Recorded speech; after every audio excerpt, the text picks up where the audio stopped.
Hey guys, welcome back. Today we're giving you our Week 10 fantasy football starts and sits for the Thursday night football game between the Baltimore Ravens and the Miami Dolphins, right? That barn burner that you've been looking forward to all season long.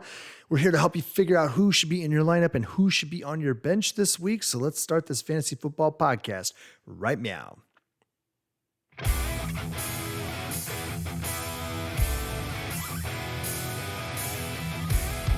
Hey everybody, welcome to the Fantasy Football Upside. That is Kyle. You're yelling it. I am. I'm freaking yelling it from the rooftop. Let's freaking You're just so pumped about this game. You're like, let's go. Let's go. But yeah, today we're hitting you with that knowledge right now of the Thursday night football starts and sits between the Baltimore Ravens and the Miami Dolphins. Yeah, that's about as happy as I get. No, it's kidding. That should be an alright game. This should be a good one. Once again, ahead of Thursday night's game, yesterday we dropped our waiver wire ads for Week 10. So definitely check that out in the description below. Also, where Kyle points. You also want to see who was maybe dropped. Yeah, it is that time of season. You might want to see that as well. Kyle, what you got before we get right into the start? Hey guys, hit that like button down below. Let the algorithm know that you like us or, don't like us, I suppose. That is an option as well. Subscribe or send a link share a video with your league mates who you want to sabotage if you think we're terrible. Whatever it is, you do all those things and, hey, we get found a little bit more. But you know what? Hey, we throw up our hand saying, hey, give us a little bit of help there. And in return, we allow you to throw your hand up and say, little help now. That's right. And then we'll come back. Do you need assistance? That's right. We're always asking, do you need assistance? We'll help you out.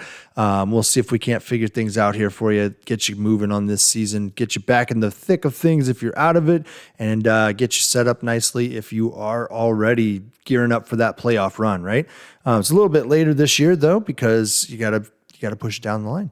All right, let's dive in headfirst into the shallow end. Like always, Justin, let's start talking about Thursday night football. That barn burner that we're all looking forward to. Baltimore Ravens at the Miami Dolphins, right? So here we go. I've got the Ravens. I'm going to talk about Lamar Jackson, right?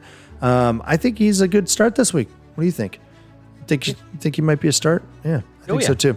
All right, so hey, Lamar here's the funny thing, right? He only has 4 startable finishes on the year, but as the defense has been getting exposed here, they've had to throw the ball a lot more, and as a result, Jackson's numbers are staying in the startable territory. He's actually had a lot of recently startable games as opposed to the beginning of the year, which was a little bit less than stellar. So I think he's worth a start here, definitely, obviously, but I think you can start to see that he's going to be paying off a lot more for you.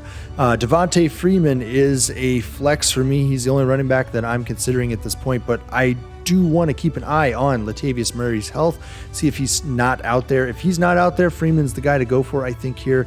It's a crapshoot. I mean, if you're rolling with any of these guys, you're really rolling the dice. And on a Thursday night game, it's the last thing I want to try to do. Now, I do say that Freeman is a flex play. I'm not saying put him in your flex spot. I'm saying put him into your normal lineup slots, not a flex spot, because it is the earlier game in the week, but only expect a flex value out of him. So don't expect a whole lot of points there. And so here, this is where you're going to get your hay is going to be made, and that's going to be in the wide receivers and tight ends. That's right. There you go. Nice little, colloquialism there. Marquis Brown and Rashad Bateman are both starts for me. With Brown, keep an eye on his status. He is a little bit banged up. He's listed as questionable as of right now, but I think that he'll probably, move back towards being fine to go. But he has been a target machine, and this is a cake matchup. I mean, I think he had a game with like 12 plus targets a couple weeks ago, and he's just been hanging in there doing just fine, right? Rashad Bateman, targets are looking up here for him as well. Again, like I said, high tide raises all boats. We've got Lamar Jackson standing in the pocket and throwing the ball a whole lot more because that defense is getting exposed and they're having to play some races, right? They're having to throw the lights out.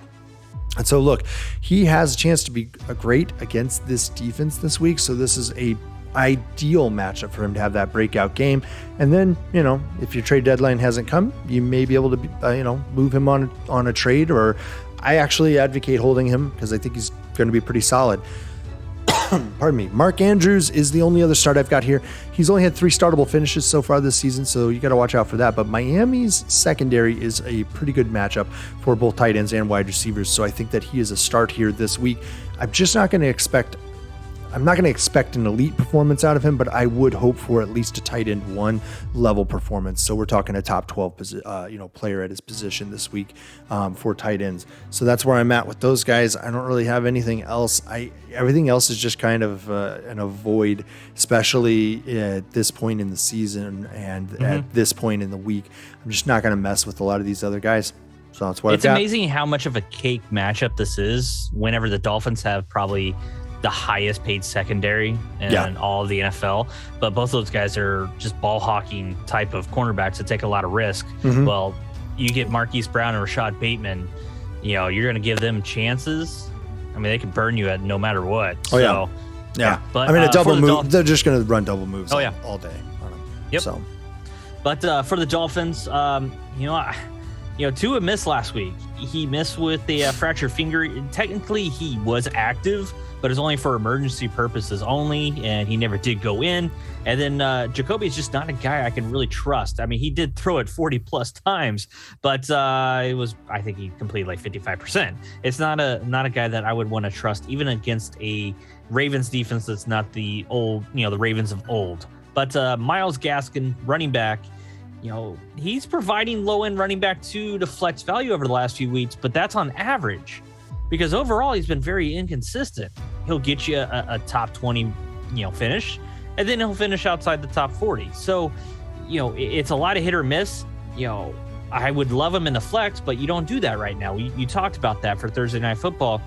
You put him in your starting lineup if that's what you need to do, and then you have somebody else in your flex because you just want to have that flexibility towards the end.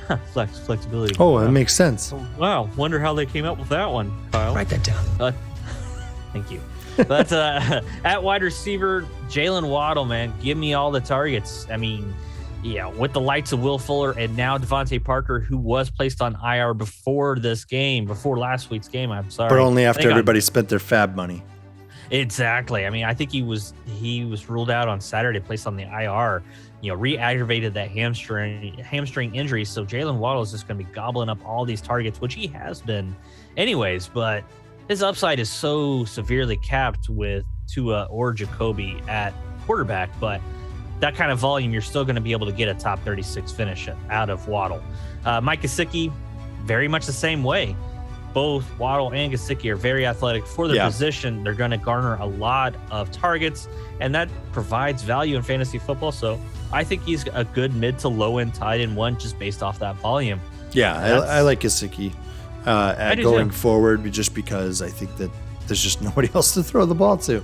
I like Jalen Waddle moving forward, as in, past this season as well, because I think, Will Fuller was a 1-year deal. Devontae Parker, I think, was coming up towards the end of his contract. I think so, yeah. And I think he had actually had an option that was extended. I think that's what Parker was on.